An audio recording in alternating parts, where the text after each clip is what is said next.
Hello everyone, this is Siddharth Patel. Welcome to magnet brains. ये video आप लोगों के लिए बहुत ही इंपॉर्टेंट होने वाला है क्योंकि इस वीडियो में हम मात्र 30 मिनट के अंदर अंदर जो आपका चैप्टर है planning and sustainable development in Indian context, इसको हम मात्र 30 मिनट के अंदर अंदर इस पूरे चैप्टर को समझ लेंगे। अगर आपको इस चैप्टर का डिटेल एक्सप्लेनेशन देखना है तो वो मैग्नेट ब्रेन्स पर अपलोडेड है, वन शॉट रिवीजन भी अपलोडेड है, मोस्ट इंपॉर्टेंट क्वेश्चन भी है, ज्योग्राफी का मैप वर्क भी है, सारी चीजें मैग्नेट ब्रेन्स पर ऑलरेडी कंप्लीटेड है। तो अगर आपने कुछ भी नहीं पढ़ा हो तो वहां से आप पढ़ सकते हैं और सारे चैप्टर का ऐसे ही 30-30 मिनट के अंदर अंदर हम लोग उसे एक क्विक रिवीजन कर रहे हैं। तो अगर वो वीडियोज भी आपको देखना है तो वो वीडियोज भी ऑलरेडी मैग्नेट ब्रेन्स पर निकल चुके हैं, तो आप वो वीडियो को भी देख सकते हैं। तो बिना टाइम वेस्ट किए स्टार्ट करते हैं हम लोग planning and sustainable development in Indian context. Planning से आप क्या समझते हैं? हम कोई भी चीज का प्लान बनाते हैं। अब जैसे आपकी ज्योग्राफी की आप लोग पढ़ाई कर रहे हो तो आपने प्लान बनाया होगा कि अभी मैं ये पढ़ूंगा, फिर मैं ये पढ़ूंगा, ठीक है। मेरे पास में 3 दिन की छुट्टी है तो पहले दिन में ये पढ़ना है, दूसरे दिन में ये पढ़ना है, मैप वर्क कैसे सॉल्व करना है, ये चैप्टर नहीं पढ़ा है। तो हम कोई भी चीज का प्लान बनाते हैं। तो वैसे ही देश के डेवलपमेंट के लिए प्लान बनाती है सरकार, क्योंकि इतनी बड़ी कंट्री को रन करना है, हर स्टेट में अलग अलग प्रॉब्लम है, इतनी ज्यादा डाइवर्सिटी है, अलग अलग कास्ट के लोग रहते हैं, अलग अलग रिलीजन के लोग रहते हैं, सब में मतलब कहीं ना कहीं कुछ ना कुछ हमें सबको साथ में लेके डेवलपमेंट करना है और सबके कुछ अपने अपने इश्यूज हैं। तो उन इश्यूज को एड्रेस भी करना है। तो गवर्नमेंट क्या करती है? गवर्नमेंट प्लान बनाती है। पहले planning commission of India plans बनाता था और अब कौन बनाता है? अब नीति आयोग प्लान्स बनाती है, ठीक है।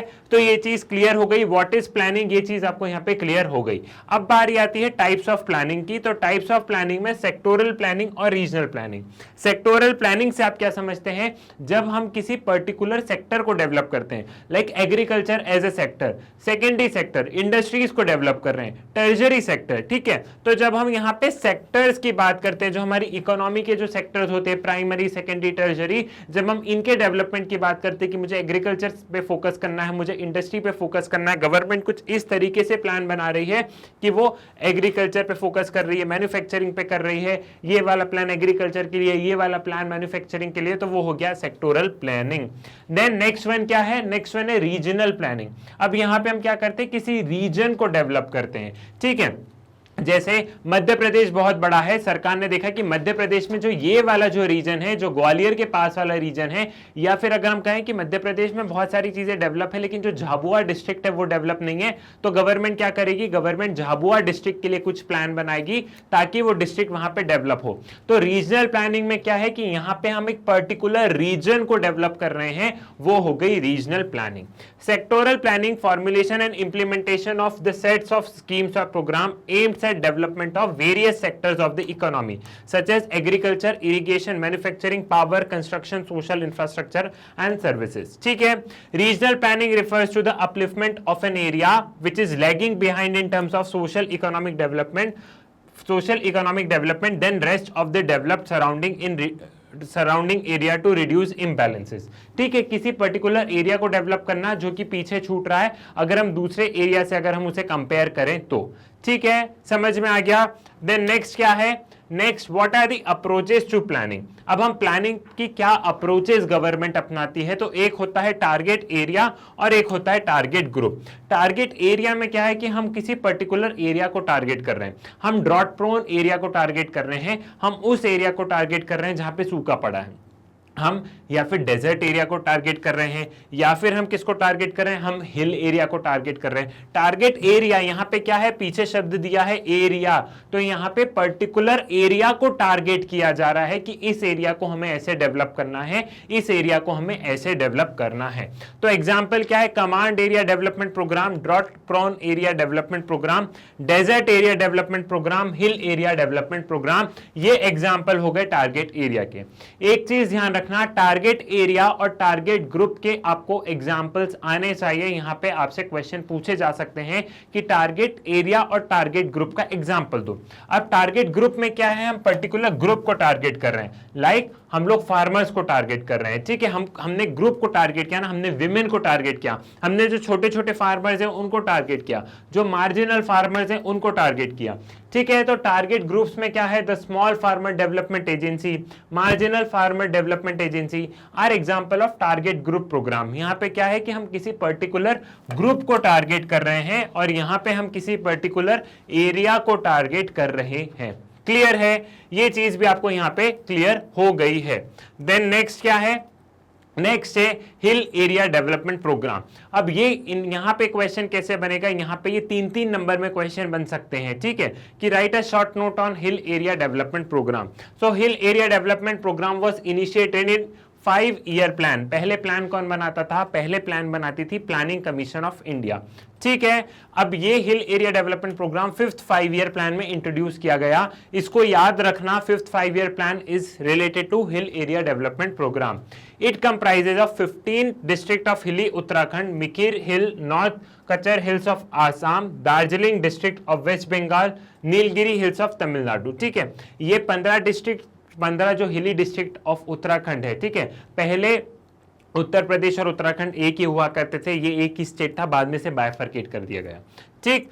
तो यहाँ पे 15 डिस्ट्रिक्ट उत्तराखंड की, ये जब उत्तराखंड पहले ये पूरा यूनाइटेड था, उत्तर प्रदेश और उत्तराखंड, तब की बात हो रही है, ठीक है। देन यहाँ पे आसाम का, आसाम की हिल्स है, दार्जिलिंग है वेस्ट बंगाल का, नीलगिरी हिल्स ऑफ तमिलनाडु। तो जो भी हिल एरियाज को गवर्नमेंट ने कुछ हिल एरियाज को टारगेट किया, ऐसा नहीं कि देश में जितने भी हिल्स है वो नहीं, गवर्नमेंट ने कुछ पर्टिकुलर हिल एरियाज को टारगेट किया कि यहाँ पे हमें कुछ इस तरीके से डेवलपमेंट करना है। These program aims at harnessing the indigenous resources of hill areas through development of horticulture, plantation, agriculture, animal husbandry, poultry, forestry and small scale village industry. अब हिल एरिया में गवर्नमेंट क्या करना चाहेगी, हिल एरिया में government फूल plantation इनके सहारे वहां पे डेवलपमेंट करना चाहेगी। अगर कुछ नहीं समझ में आए, तो अगर क्वेश्चन न जाए और मान लो आपको पेपर में कुछ नहीं बने, तो आप क्या करोगे, तो आप यहाँ पे ये सोचोगे कि गवर्नमेंट क्या चाह रही थी, गवर्नमेंट हिल एरिया में क्या डेवलप कर सकती है। हाँ, गवर्नमेंट फूल लगा सकती है, गवर्नमेंट फल या प्लांटेशन लगा सकती है, ठीक है। तो आप कुछ इस तरीके से, फिर एक आध लिख दिया कि स्मॉल स्केल इंडस्ट्रीज, क्योंकि बड़ी बड़ी इंडस्ट्री हिल्स एरिया में सिचुएटेड होंगी नहीं, तो स्मॉल स्केल लिख दिया। तो कहीं कहीं कुछ नहीं बने तो थोड़ा सा अपना दिमाग भी वहां पे लगा लेना। क्लियर है। नेक्स्ट क्या है, नेक्स्ट है drought prone area development programme. Drought area मतलब क्या होता है, जहां पे सूखा, जहां पे बहुत समय से बारिश नहीं, एकदम सूखा एरिया जो रहता है उसे हम कहते हैं ड्रॉट एरिया, ठीक है। तो ड्रॉट एरिया डेवलपमेंट प्रोग्राम, अब यहां पे क्या हुआ था, this programme was initiated in 4th 5-year plan. जो हिल एरिया डेवलपमेंट प्रोग्राम था ये 5th 5-year प्लान में आया। Drought prone area development programme 4th 5-year plan में आया, with the objective of providing employment to the people in drought prone areas and creating productive assets. It emphasized on irrigation project, land development program, afforestation, creation of rural-based infrastructure such as electricity, road, market, credit, and services. The Planning Commission of India in 1967 has identified 67 districts of country prone to the drought. The drought-prone areas is spread in semi-arid region and arid part of Rajasthan, Gujarat, Western Madhya Pradesh, Maharashtra, Andhra Pradesh, Karnataka, and Tamil Nadu. ठीक है। अब drought prone area में सरकार कैसे development करना चाहेगी, drought prone area में सोचो वहां पे पानी नहीं है, तो सरकार लोगों को रोजगार देगी। कैसे लोगों को रोजगार देगी, चलो क्या करो, कुआं खोदो, चलो तालाब खोदो। तो यहाँ पे रोजगार भी मिल रहा है, साथ साथ में वो लोग कुछ इंतजाम भी कर रहे हैं कि वहां पे कैसे भी करके थोड़ा बहुत हम पानी पहुंचाएं।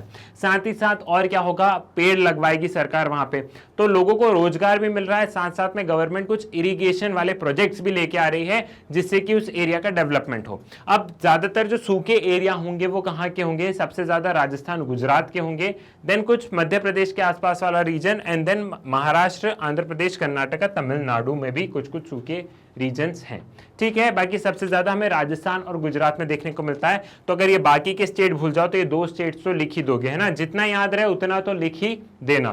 Clear. Next, integrated tribal development project in Bharmour region. ये बरमौर रीजन हिमाचल प्रदेश का है, ठीक है। The Bharmour tribal areas lies in Chamba district of Himachal Pradesh. ये वाला थोड़ा सा इंपॉर्टेंट हो जाता है, ये आपको यहाँ पे लॉन्ग आंसर में भी पूछा जा सकता है, ठीक है।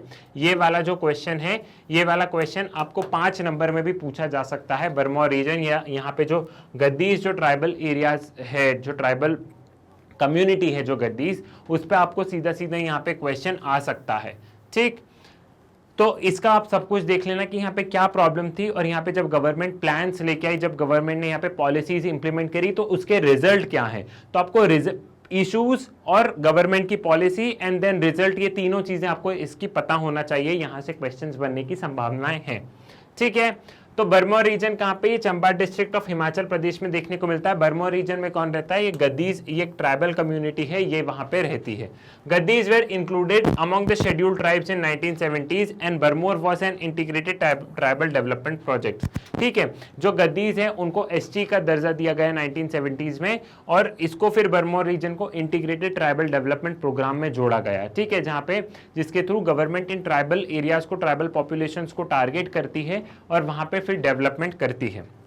This area development was aimed at improving the quality of life of Gaddis and narrowing the gap between Barmor and other district of Himachal Pradesh. अब अगर हम हिमाचल प्रदेश की जो दूसरी डिस्ट्रिक्ट देखें, चंबा डिस्ट्रिक्ट को कंपैरिजन में अगर हम दूसरी डिस्ट्रिक्ट में देखेंगे तो वहां डेवलपमेंट बहुत अच्छा है। तो गवर्नमेंट ने देखा कि ये जो चंबा डिस्ट्रिक्ट वाला एरिया है, यहाँ पे उन्हें टारगेट एरिया प्रोग्राम इंट्रोड्यूस करना पड़ेगा ताकि चंबा डिस्ट्रिक्ट वाला एरिया भी अच्छे से डेवलप हो सके। Clear. Then the most important contribution of tribal sub-plan in Barmor is the development of infrastructure in terms of school, healthcare facility, potable water, road, communication and electricity. The social benefit derived from ITDP include tremendous increase in female literacy rate, 65% in 2011, improvement in sex ratio and decline in child marriages. Gaddis are traditionally subsistence agriculture cum pastoral economy, but the cultivation of cash crop and pulses have increased in Barmor region. अब आप देखो कि अगर कोई tribal community एक reason में रह रही होगी तो सिर्फ गैस करना वो एरिया कैसा होगा। एक तो ट्राइबल कम्युनिटी इतनी ज्यादा एजुकेटेड नहीं होगी, ऊपर से पेट्रियार्कल सोसाइटी देखने को हमें थोड़ा सा ऐसा मिलेगा कि वहां पे विमेन को तो और कम पढ़ाई लिखाई होगी, ठीक है। और ये लोग क्या करेंगे, ये लोग ऐसा तो नहीं है कि बहुत ऐसी चावल वगैरह कोई ऐसी क्रॉप लगाएंगे जिसका कि हम एक्सपोर्ट कर सकें।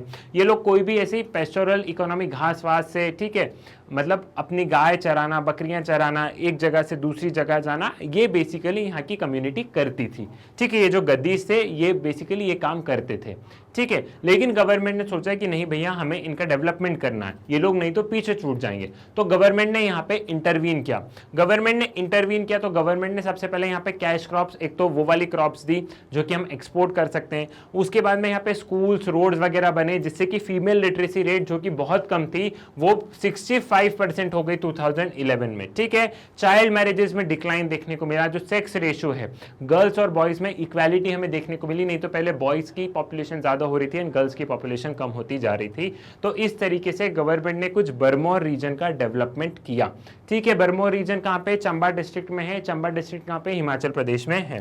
क्लियर। अब बारी आती है सस्टेनेबल डेवलपमेंट। डेवलपमेंट तो देखो, डेवलपमेंट तो ऐसा है कि हर देश कर रहा है, लेकिन डेवलपमेंट ऑफ होम, जब सारी यूरोपियन कंट्रीज वगैरह जब सब सारी जगह डेवलपमेंट चल रहा था, फिर भी लोग प्रोटेस्ट कर रहे थे। लोग प्रोटेस्ट ऐसा कर रहे थे कि इन्वायरमेंट में पोल्यूशन बहुत हो गया तुम्हारे डेवलपमेंट के चक्कर में। तुमने डेवलपमेंट तो बहुत कर दिया, लेकिन इतना पोल्यूशन हो गया कि आखिरी में क्या हो रहा है, आखिरी में जाके उन लोगों की हालत ही खराब होती जा रही थी। तो यहाँ पे सवाल आ गया डेवलपमेंट ऑफ होम, किसका डेवलपमेंट करे, तो ये सवाल आया। फिर यहाँ पे क्या होता है, यूरोप वगैरह में प्रोटेस्ट वगैरह भी बहुत स्टार्ट होने लग गए कि आप लोग सिर्फ इंडस्ट्रीज लगा रहे हो, आपको एजुकेशन के बारे में सोचना चाहिए, आपको हेल्थ केयर सिस्टम के बारे में सोचना चाहिए, आपको लिटरेसी रेट के बारे में सोचना चाहिए। तो ये सारे सवाल यहाँ पे आने लगे। तो यहाँ पे एक नया कॉन्सेप्ट इमर्ज होकर आया, सस्टेनेबल डेवलपमेंट। सस्टेनेबल डेवलपमेंट बहुत ही इंपॉर्टेंट टॉपिक है इस चैप्टर का। सस्टेनेबल डेवलपमेंट पढ़ के जाना, इस पे 2 नंबर में भी क्वेश्चन आ सकता है, 3 में भी आ सकता है और 5 मार्क्स में भी आ सकता है। सस्टेनेबल डेवलपमेंट मतलब ये है कि आप डेवलपमेंट कुछ इस तरीके से करो जो कि आज की नीड के अकॉर्डिंग हो, साथ ही साथ में आने वाली फ्यूचर जनरेशन के लिए भी वो डेवलपमेंट हो। आप ऐसा मत करो कि आज आपने इंडस्ट्री लगा दी, बहुत ज्यादा पोल्यूशन कर दिया, अब कल को आने वाली जनरेशन उस रुपए खर्च करेगी उसी पोल्यूशन को कम करने के लिए। आप बिल्कुल इंडस्ट्री लगाओ, डेवलपमेंट की मना नहीं, आप बिल्कुल इंडस्ट्री लगाओ, लेकिन ग्रीन टेक्नोलॉजी के साथ में लगाओ जिससे कि पोल्यूशन कम हो। तो डेवलपमेंट आप कुछ इस तरीके से करो जो कि प्रेजेंट नीड के अकॉर्डिंग हो और आने वाले फ्यूचर जनरेशन के लिए भी वो रिसोर्सेज हेल्पफुल रहें। तो आप डेवलपमेंट में सिर्फ आप आज के बारे में मत सोचो, आप आने वाले कल के बारे में भी सोचो। So the sustainable development, the development that meets the need of present without compromising the ability of future generation to meet their own need. It is important to conserve resources for future generation. ठीक है, आप resources को कुछ इस तरीके से utilise करो जो कि आज की नीड के अकॉर्डिंग हो और आने वाली फ्यूचर जनरेशन के लिए भी वो रिसोर्सेज बचे रहें। क्लियर है? Then what are the measures for promotion of sustainable development? क्या क्या मेजर्स हैं सस्टेनेबल डेवलपमेंट की? हिस्ट्री आप लोग देख लेना, वन शॉट रिवीजन इसका बन गया है, डिटेल एक्सप्लेनेशन भी मैंने करवा दी है। अगर आपको कोई सी चीज डिटेल में पढ़नी हो तो सारी चीजें मैग्नेट ब्रेन्स पर उपलब्ध हैं। ठीक है, कौन कौन से मेजर्स है सस्टेनेबल डेवलपमेंट को प्रमोट करने के लिए? Strict implementation of water management policy, water management policy होनी चाहिए अच्छे से, ताकि पानी ऐसा नहीं आपको यूज करना है, आपको आपके पोता पोती होंगे उनके लिए भी तो पानी बचना चाहिए कि नहीं बचना चाहिए? नहीं तो खुद तो इतना पानी आपने नष्ट कर दिया कि अपने आने वाली पीढ़ियों के लिए ही आपने पानी नहीं छोड़ा। Avoidance of water intensive crop, खेती करो, बिल्कुल खेती की मना नहीं है, लेकिन कुछ ऐसा किया जाए जिससे कि खेती में थोड़ा सा पानी कम लगे। ठीक है, वो कुछ किया जाए। Reclamation of land under soil salinity and water logging, eco development through afforestation. ये जो सॉइल सैलिनिटी होती है, खेतों में पानी भर जाता है तो उसमें क्या सॉइल में सॉल्ट की मात्रा ज्यादा हो जाती है और वो खेत एक दिन, वो लैंड एक दिन खराब हो जाती है, तो उसे ठीक किया जाए। ज्यादा से ज्यादा पेड़ लगाओ ताकि इन्वायरमेंट हरा भरा रहे। Social sustainability, adequate financial and institutional support for cultivation of poor cultivators. ठीक है, जो पुअर कल्टीवेटर्स है आप उनको क्या करो, आप उनको कुछ सोशल और फाइनेंशियल सपोर्ट्स दो, ठीक है, जिसे की जरूरत है। Economic sustainability through development of agriculture, allied activities with other sector of economy. ठीक है, आप यहाँ पे economic sustainability, social sustainability, education, health care, happiness, ठीक है, पोल्यूशन, इन सब पे ध्यान दो और फिर डेवलपमेंट करो। डेवलपमेंट में आपको ये भी ध्यान रखना होगा कि आपकी कंट्री के सारे लोग पढ़े। डेवलपमेंट में आपको ये भी ध्यान रखना पड़ेगा कि डेवलपमेंट के साथ साथ आपके देश में जितने भी लोग रह रहे हैं वो सारे लोग स्वस्थ रहें। तो डेवलपमेंट मतलब सिर्फ जीडीपी बढ़ना नहीं होता है, डेवलपमेंट मतलब और भी बहुत सारे फैक्टर्स होते हैं, उन फैक्टर्स पे भी सरकार को काम करना पड़ेगा। देन नेक्स्ट टॉपिक क्या है? Indira Gandhi canal command area. ये जो Indira Gandhi canal command area है, ये पंजाब से निकल के जो नहर होती है ना, आपने नहर देखा होगा ना, बड़ा बड़ा वो पानी का, ठीक है, ये जो नहर है, ये नहर कहां से? ये नहर पंजाब से लेके राजस्थान तक लेके गए। राजस्थान में क्योंकि सूखा बहुत है, राजस्थान में पानी की विशेष कमी है, पंजाब में पानी अच्छा खासा है, तो पंजाब से पानी लेके राजस्थान में बड़े बड़े नहर, बड़े कैनाल, नहर के थ्रू पानी लेके आया गया ताकि राजस्थान में खेती वगैरह हो सके और वहां पे भी लोगों का डेवलपमेंट हो। आप सोचो बिना पानी के कोई इंसान कैसे रहेगा? खेती करने के लिए पानी नहीं, पीने के लिए पानी नहीं, नहाने के लिए पानी नहीं, तो वहां पे तो ऐसा रहेगा ना कि उस एरिया में तो कोई रहेगा ही नहीं। तो पानी वहां पे इसलिए पहुंचाना जरूरी था ताकि राजस्थान की जो नीड्स है वो पूरी हो सके। It is one of the largest canal system in India. The canal originates from Harike Barrage from Punjab. It comprises desert dotted and shifting sand dunes and temperature soaring 50 degrees Celsius in summer. It has influenced the environment condition of the region both positively and negatively. ठीक है, तो यहाँ पे देखो canal Punjab से originate हो रहा है और यहाँ पे देखो तो अच्छी खासी गर्मी वाले एरिया से कैनाल होके गुजर रहा है। अब इस कैनाल बनने से पॉजिटिव नेगेटिव दोनों हुए। पॉजिटिव ये हुए लोगों को पानी मिला, वहां का डेवलपमेंट हुआ। नेगेटिव ये हुआ कि जब पानी मिला तो लोग क्या करने लगे? खेतों में पानी भर के रखने लग गए, तो अल्टीमेटली सॉइल सैलिनिटी वाला इश्यूज वगैरह वहां पे आने लग गए। तो नेगेटिव पॉजिटिव दोनों देखने को मिले। The availability of soil moisture for a longer period of time and various afforestation and pasture development under canal under CAD has resulted in grinning of land. ठीक है, फिर यहाँ पे कैनाल के साथ साथ में हमने क्या किया? पेड़ भी लगा दिए, वहां पे खेती हुई और हमें वो जो डेजर्ट वाला एरिया था वो थोड़ा थोड़ा हमें हरा भरा दिखने को मिला। This has also helped in reducing wind erosion and siltation of canal system, but the excessive use of irrigation has led to water logging and soil salinity। फिर हमने वही कि अगर आप पानी का ज्यादा यूज कर रहे हो तो हमें क्या देखने को मिल रहा है, वाटर लॉगिंग देखने को मिल रहा है, पानी भर दिया, सॉइल में सैलिनिटी बढ़ गई, सॉइल में सॉल्ट की मात्रा बढ़ गई, इससे हमें विंड इरोजन, जो हवा के साथ में जो विंड मतलब तेज से हवा चलती तो वो धूल नहीं उड़ा के, वो सारी चीजें हमें कम देखने को अब मिलती है। तो इस कैनाल बनने के फायदे नुकसान दोनों थे। कोशिश ये की जानी चाहिए कि जो नुकसान है उनको कम करके हम फायदे के टुवर्ड्स डाइवर्ट करें। सो ये था पूरा आपका चैप्टर, जिसको कि हमने 30 मिनट के पहले पहले हमने इस पूरे चैप्टर को समझ लिया। एंड आई होप आपको नाम भी क्लियर हो गया, planning and sustainable development in Indian context, मतलब कि कैसे इंडिया में प्लान बनने चाहिए और साथ ही साथ डेवलपमेंट इंडिया का कुछ ऐसा होना चाहिए जो कि आज की नीड के हिसाब से हो लेकिन आने वाली फ्यूचर जनरेशन के लिए भी हेल्पफुल हो। हमें रिसोर्सेज कुछ इस तरीके से यूज करना चाहिए जो कि आज के हिसाब से हो और आने वाले फ्यूचर जनरेशन के हिसाब से भी हो। सो मैग्नेट ब्रेन्स के वीडियो आप लोग यूट्यूब से देख सकते हैं, लेकिन यूट्यूब पे वीडियो नहीं मिले तो मैग्नेट ब्रेन्स की वेबसाइट, जो कि गूगल पे जाना, magnetbrains.com लिखना, सर्च करना, वेबसाइट इस तरीके से ओपन हो जाएगी।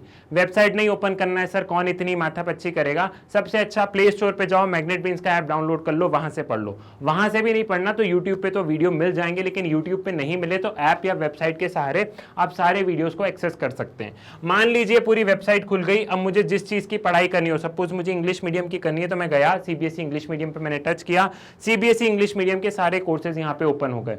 क्लास 12th में जाऊंगा, क्लास 12th में जब मैंने क्लिक किया तो यहाँ पे क्लास 12th के सारे कोर्सेज दिखेंगे। थोड़ा सा नीचे आऊंगा तो यहाँ पे क्लास 12th का ज्योग्राफी दिखेगा, और जैसे ही मैं क्लास 12 ज्योग्राफी पर क्लिक करूंगा यहाँ पे मुझे क्लास 12 ज्योग्राफी के वीडियोस दिखेंगे, एनसीईआरटी बुक के according, chapter wise, topic wise, one shot revision, most important question, सारी चीजें यहाँ पर मिल जाएंगी। साथ ही साथ मैं आपको बता दूं मैग्नेट ब्रेन्स पर ज्योग्राफी का पूरा सिलेबस कंप्लीटेड है, मैप वर्क, वन शॉट हो, डिटेल एक्सप्लेनेशन हो, 30 मिनट्स में चैप्टर समझना हो, सारी चीजें अवेलेबल है विद सैंपल पेपर्स। ठीक है, तो मैग्नेट ब्रेन्स आपको बिल्कुल कंप्लीट फ्री एजुकेशन प्रोवाइड करता है क्लास केजी से लेकर क्लास 12 तक। तो ज्यादा से ज्यादा आप इन वीडियोस को शेयर कीजिए, वीडियो को लाइक कीजिए। मुलाकात होगी आपसे नेक्स्ट वीडियो में एक नए चैप्टर के साथ में, उसको भी हम 30 मिनट से कम में समझेंगे। तब तक के लिए धन्यवाद।